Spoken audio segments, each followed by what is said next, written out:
Jadi naik berapa kali lipat gitu ya? Lebih dari 10 kali lipat ya? Lebih, Coach.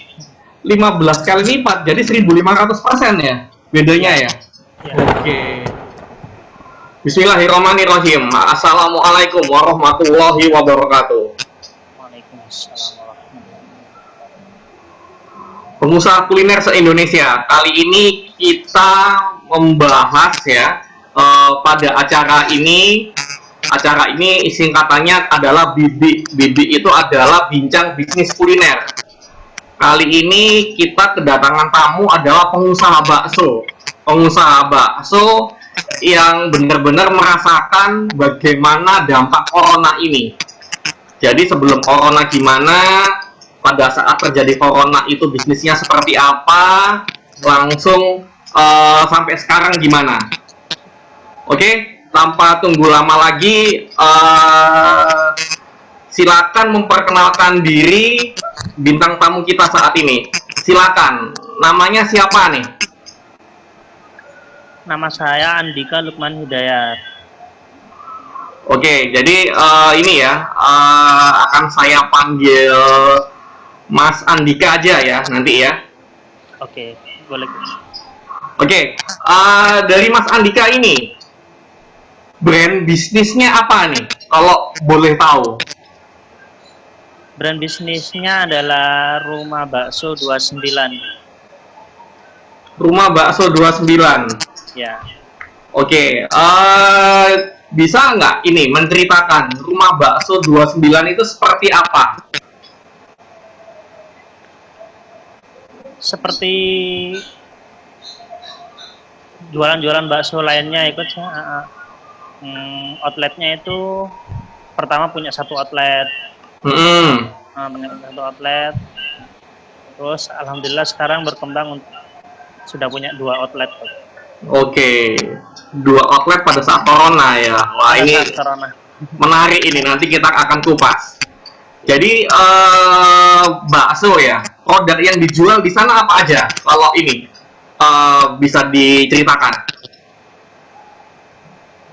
Jenis baksonya itu sendiri kita ada bakso original seperti halnya bakso-bakso biasa. Terus yang kayak varian lainnya ada bakso keju, bakso urat, bakso mercon, bakso jamur. Oke, selain bakso ada nggak menu lain yang dijual di outlet? Kita lebih fokus ke bakso aja, Coach. Kayak bakso bakar gitu. Oke, jadi Iya. ini ya kembangannya dari bakso ya. Iya. Mungkin ya sekarang ini kondisinya pasti ada hubungannya dengan corona. Bisnis kuliner yang pembahasan bisnis kuliner saat ini pasti tidak lepas dari masalah corona. Mungkin sebagai perbandingan untuk bisa menceritakan pada pemirsa pengusaha kuliner Indonesia, mungkin bisa diceritakan bagaimana kondisi bisnis saat sebelum corona. Bisnis, maksudnya mulai buka bulan apa? Awal buka bakso sendiri itu bulan April 2019.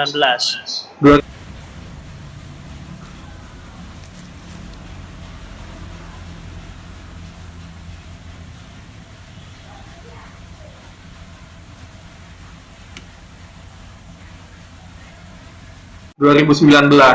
Ya. Dari April 2019 sampai pada saat awal corona, bagaimana kondisi bisnis? Apakah rame, banyak konsumennya, banyak pembelinya? Karena kita tahu kan bakso itu adalah makanan sejuta umat, jadi banyak orang yang suka biasanya. Gimana kondisinya bisnis itu sebelum corona dari awal? Ya.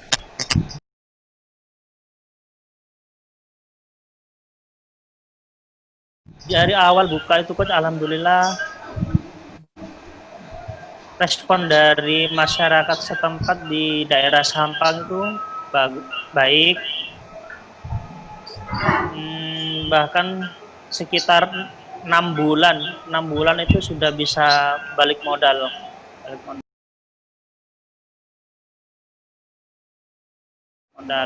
Nah, cuman kita itu ada kendala di, yaitu sebelum corona sekitar bulan Januari 2020. Nah, itu sudah mulai ada penurunan omset. Oke, oke. Itu pada bulan Januari itu bisnis umurnya sudah berapa bulan mungkin? Sekitar 9 ke 10, Coach. 9 ke 10 ya? Oke, Ya. oke. Ya, ya, ya. Jadi memang Januari Februari ini biasanya ya pada kondisi normal memang siklusnya ada penurunan bisnis kuliner. Jadi biasanya akhir Januari sampai Februari itu biasanya brand-brand besar mengadakan promo gila-gilaan. Jadi memang ini siklusnya memang lagi turun bulan-bulan itu biasanya. Jadi memang hal itu kalau kita tidak melakukan hal-hal yang ini, kita biarin aja, memang siklusnya turun dia. Jadi setiap tahun berulang kali sekitar akhir Januari sampai Februari itu memang turun. Jadi bisa dilihat dari banyak brand-brand besar mengadakan promo.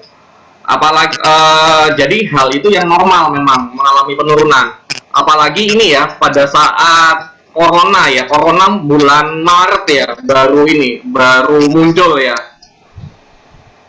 Gimana itu pada saat awal corona, waktu saat bulan Maret April, bagaimana kondisi bisnis? Bisa diceritakan nggak tuh? Ya, dimana belum ada persiapan apa-apa, tahu-tahu ada musibah seperti ini, ya pasti kan kebingungan, mana omset itu mengalami penurunan drastis, Coach. Oke. Kurang ya sekitar 50-60%. Oke. Dengan kondisi kayak gitu gimana? Ada masalah nggak? Sampai ada masalah nggak di internal? Jadi mungkin ada tim atau karyawan yang mungkin dirumahkan atau ada seperti penghematan agar cash flow bisnis tetap bisa bertahan. Ada nggak sampai seperti kayak gitu? Alhamdulillah kita tidak sampai merumahkan karyawan, Coach. Memang kami itu menyiasati benar-benar memangkas pengeluaran yang tidak terlalu penting, itu benar-benar dipangkas minimalis mungkin. Oke. Jadi ini ya awal-awal corona itu sempat bingung ya. Ini gimana kok bisa seperti kayak gini? Jadi harus mau ngapain gitu loh. Apalagi ini ya pengusaha-pengusaha kuliner lainnya di satu kota gimana? Apakah juga semua mengalami penurunan atau gimana tuh di sana waktu awal corona itu? Awal corona hampir semuanya mengalami penurunan, Coach. Oke. Jadi benar-benar ini ya sepi banget ya terjadi seperti kayak gitu ya. Jadi konsumen benar-benar anjlok drastis kalau gitu ya. Iya, benar. Oke. Pada saat corona, masalah apa yang paling besar dalam bisnis? Masalah apa? Mungkin dari masalahnya apa aja tuh yang paling besar? Jadi soalnya pada saat corona kan banyak masalah yang dihadapin. Jadi konsumen sepi, langsung permintaan padahal jual bakso itu bakso gitu, makanan sejuta umat gitu loh. Meskipun makanan yang banyak disukain itu permintaan turun segala macam. Apa sih masalah yang terbesar pada saat corona itu apa yang terjadi? Yang pertama, bahan baku itu justru semakin susah, Coach. Harganya semakin naik. Oke. Ya, ada kenaikan bahan baku. Omset menurun tapi pengeluaran itu ya. Ya. Permintaan turun, orang bener-bener takut keluar, bahan baku membumbung tinggi malah ya. Wah, bahaya itu. Oke. Karena mungkin ini ya, peternak juga takut juga waktu itu ya. Ini untuk mengadakan supply produknya gitu ya. Jadi barang langka ya kalau gitu ya waktu dulu. Iya. Ya, terus pengiriman dari luar kan sempat dibatasin juga itu Coach. Ya, gitu. Oke. Terus pada saat corona berlangsung ya, menghadapi masalah-masalah seperti kayak gitu yang membuat pusing kepala. Insya Allah juga sebagian besar pengusaha kuliner pada saat awal corona mereka pada pusing semua. Pada saat mengalami seperti kayak gitu, apa yang dikerjakan, apa yang dilakukan? Apakah cuma berdiam diri, menyerah, atau tidak tahu harus ngapain atau gimana itu? Apa yang dilakukan untuk menghadapi corona seperti kayak gitu? Di awal-awal itu kita sempat memberikan layanan gratis ongkir, Coach. Oke. Di setiap pembelian minimal itu 30.000 itu sudah free ongkir. Oke. Tapi itu tidak signifikan ya hasilnya ya? Tidak signifikan. Oke. Ya. Terus apalagi itu? Langkah-langkahnya gimana itu? Yang bagaimana bisnis bakso ini biar tetap survive?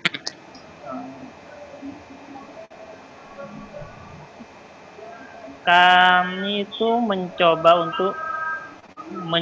penjualan di frozen, Coach.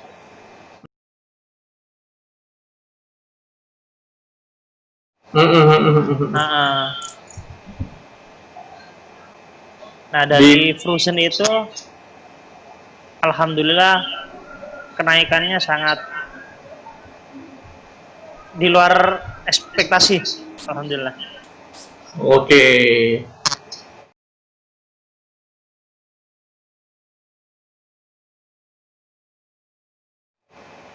Gimana ekspektasinya?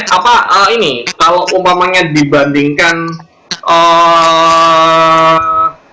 awal corona dibandingkan dengan berjualan frozen itu hasilnya beda berapa jauh itu pada saat awal corona dengan ini berjualan dengan frozen itu? Kalau sebelum corona sendiri dalam 1 minggu itu jualan frozen mungkin cuman 4 sampai nggak nyampe 10 kilo lah, Coach. Dalam 1 minggu itu nggak nyampe. Oke. Ya. Tapi semenjak corona itu penjualan frozen melejit itu sekitar 50 sampai 70 kilo.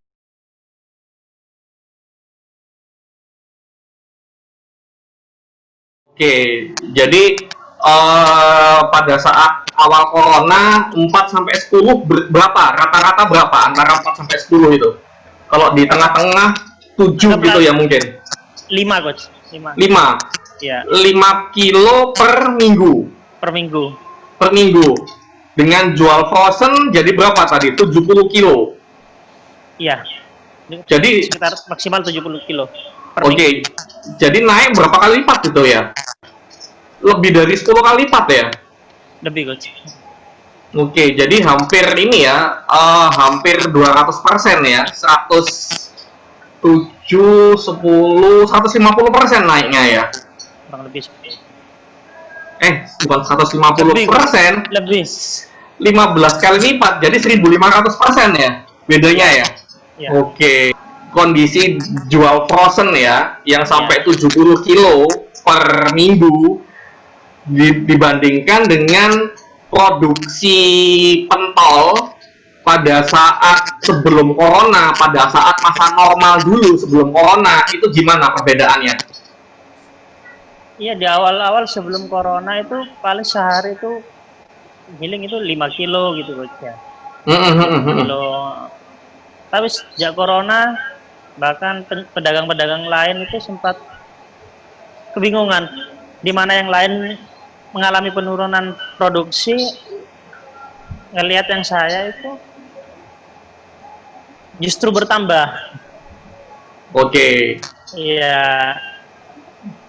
Jadi sampai ada ini ya, sampai ada kasak kusuk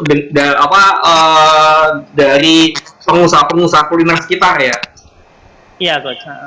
Jadi yang lain sepi, nggak banyak pembeli segala macem. Kok ini ada pengusaha yang aneh, beli bahan bakunya jauh lebih banyak daripada sebelum corona gitu ya.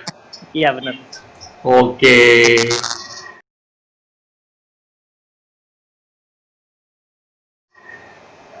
Jadi ini ya hasilnya luar biasa banget ya. Jadi bisa tadi itu 1.500% itu dibandingkan pada saat awal corona atau sebelum corona tadi 1.500% itu naiknya Sebelum corona, Coach. sebelum corona. Sebelum Kalau corona. banyak dibandingkan pada awal corona berapa malahan kalau banyak pada saat anjlok-anjloknya pada saat awal corona itu produksinya gimana produksinya? Jadi pada saat dengan frozen 70 kilo, pada saat sebelum corona 5 kilo tadi ya, Iya. 5 kilo. Pada awal corona, pada Awal benar-benar anjloknya itu berapa itu produksi? awal corona itu 5 kilo itu cuma bisa jadi 2 sampai 3 hari. Oke, oke.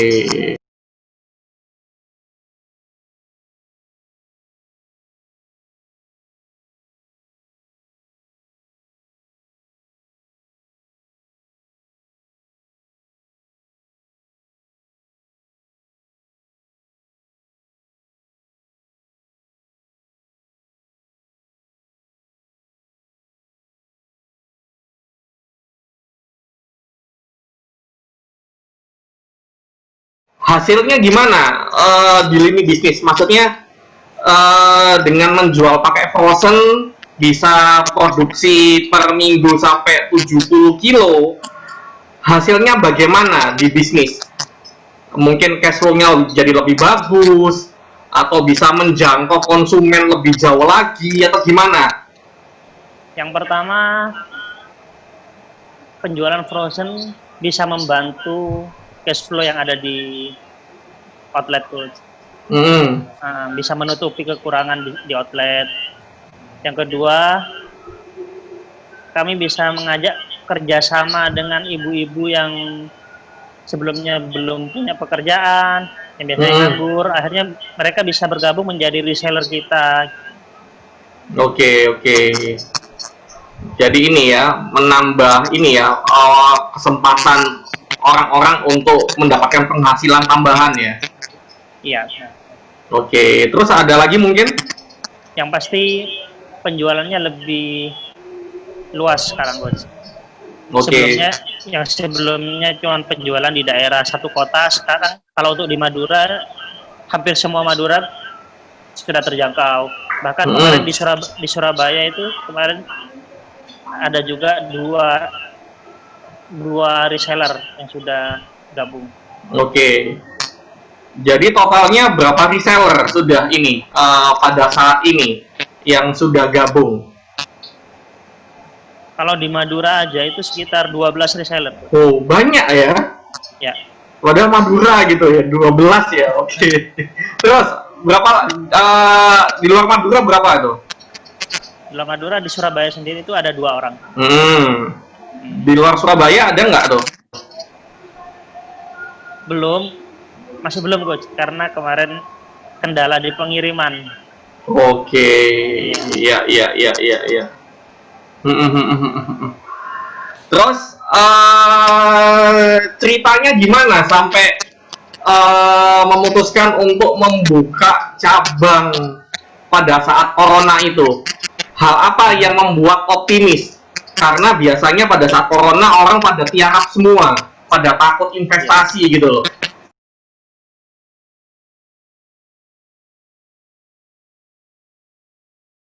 Gimana keyakinan apa yang sampai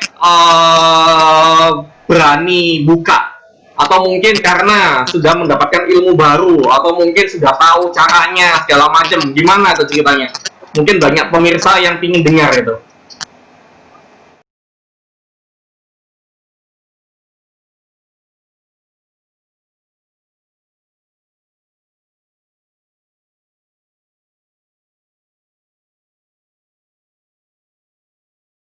Awal-awal corona itu kita sudah terlanjur, Coach. Jadi terlanjur buat outlet baru. Uh, dan selesainya outlet itu sekitar bulan April. April itu sudah, cuman kita masih nunggu gimana untuk target pasar, cara menentukan target pasar kan kemarin kan gitu. Nah, ternyata di pas waktu corona ini kita melihat peluang yaitu menengah, untuk target menengah ke bawah itu sepertinya tidak terlalu berpengaruh dengan pandemi ini, Coach. Nah, akhirnya kita merubah, di mana awalnya target pasarnya itu menengah ke atas, akhirnya dirubah untuk menjangkau menengah ke bawah. Target pasarnya menengah ke bawah, itu. Dan alhamdulillah sekarang outletnya berjalan ramai. Oke.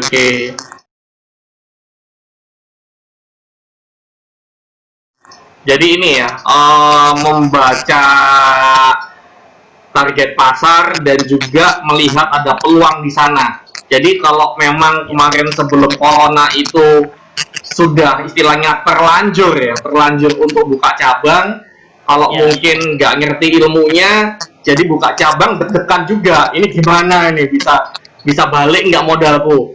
Tapi setelah tahu ilmunya, setelah tahu apa yang harus dilakukan, jadi lebih optimis ya untuk bisa sukses meskipun corona.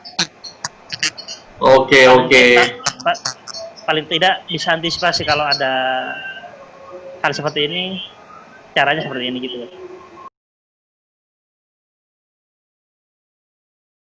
Jadi hal itu ya yang dipelajari, pelajaran itu ya yang didapat dengan kondisi corona ya. Iya.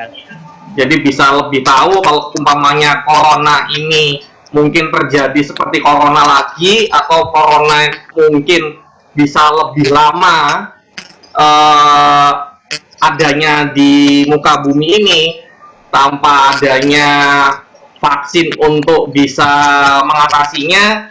Bisnis tetap siap ya, tetap bisa jalan ya, karena sudah tahu ilmunya. Seperti kayak gitu. Betul sekali. Oke.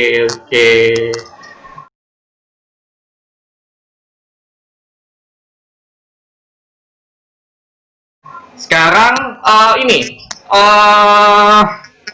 apa langkah yang akan diambil ke depannya? Maksudnya pada saat corona seperti kayak gini ya, sudah tahu cara menghandle-nya. Bahkan pada saat corona, omset total produksi bisa jauh lebih tinggi dari sebelumnya. Ada nggak kepikiran apa yang ingin dilakukan, langkah apa yang akan diambil ke depannya? Nanti mungkin beberapa bulan kemudian atau beberapa tahun kemudian, itu gimana itu?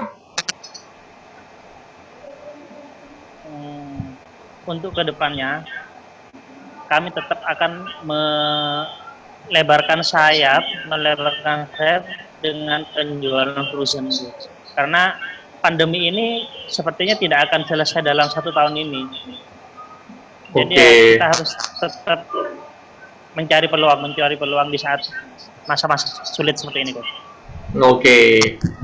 Jadi ini ya, karena sudah ngerti ilmunya, sudah ngerti caranya mudah menghasilkan duit, jadi ini tidak takut ya kalau umpamanya pandemi ini masih lama, ya nggak masalah, karena ya kita sudah tahu caranya, seperti kayak gitu ya. Jadi semangat ya, tetap semangat ya, meskipun pandemi ini nanti masih lama ini ya, menjangkit gitu. Ya, tetap semangat. Oke. Terus gini, pertanyaan terakhir ini ya, apa pesan yang akan diberikan pada semua pengusaha kuliner se-Indonesia dalam menghadapi corona ini? Corona ini bukan akhir dari segalanya. Justru di saat masa-masa pandemi ini, banyak peluang-peluang yang bisa kita kembangkan. Banyak usaha yang menjadi peluang bagi para pengusaha kuliner. Ya, salah satunya adalah penjualan frozen ini, Coach. Hmm, hmm, hmm, hmm, hmm, hmm, hmm. Jadi ini ya. Jadi Ya ini itu apa namanya, apa pesan untuk bisa menyemangati pengusaha kuliner ini? pesan pertama yang paling penting adalah perbaiki mindset, Bos. Mindset kita. Ya, Ya. Kita jangan hanya berlapang dada, hanya pasrah dengan keadaan. Kita harus oke, tetap ikhtiar, harus bagaimana produk kita itu bisa menjadi solusi bagi masalah yang ada masalah saat ini gitu. oke, oke. Ya, ya, ya, ya, ya, ya. Oke,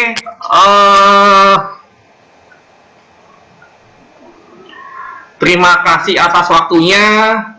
Semoga apa yang kita bicarakan kali ini sangat bermanfaat untuk teman-teman pengusaha kuliner se-Indonesia yang mengalami masalah pada saat corona ini. Dan juga semoga Allah selalu membantu kita di setiap langkah-langkah kita. Di sini saya Innocoach Bisnis Kuliner di acara Bincang Bisnis Kuliner atau singkatannya adalah BIBI. Selamat malam, sukses. Assalamualaikum warahmatullahi wabarakatuh. Waalaikumsalam warahmatullahi wabarakatuh. Oke, saya ulangi. Ilmu yang didapat dari saya yang paling mengena yang mana itu? Paling mengena itu meletakkan menu paling mahal di paling atas, terus.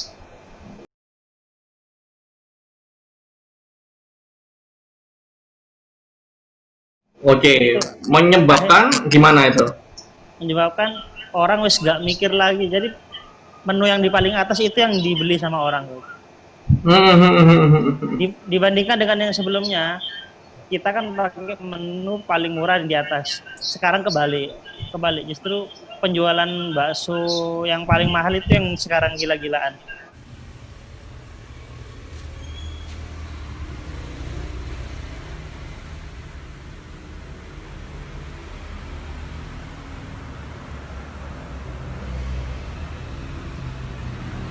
Oke. Kalau dulu pada saat zaman dulu menu paling murah itu paling di atas. Iya. Jadi yang paling banyak yang murah ya. Iya. Oke. Begitu ya. Jadi ngefek banget ya itu ya. Cuma rubah daftar menu itu ya. Ya, bener-bener ngefek. Oke, oke.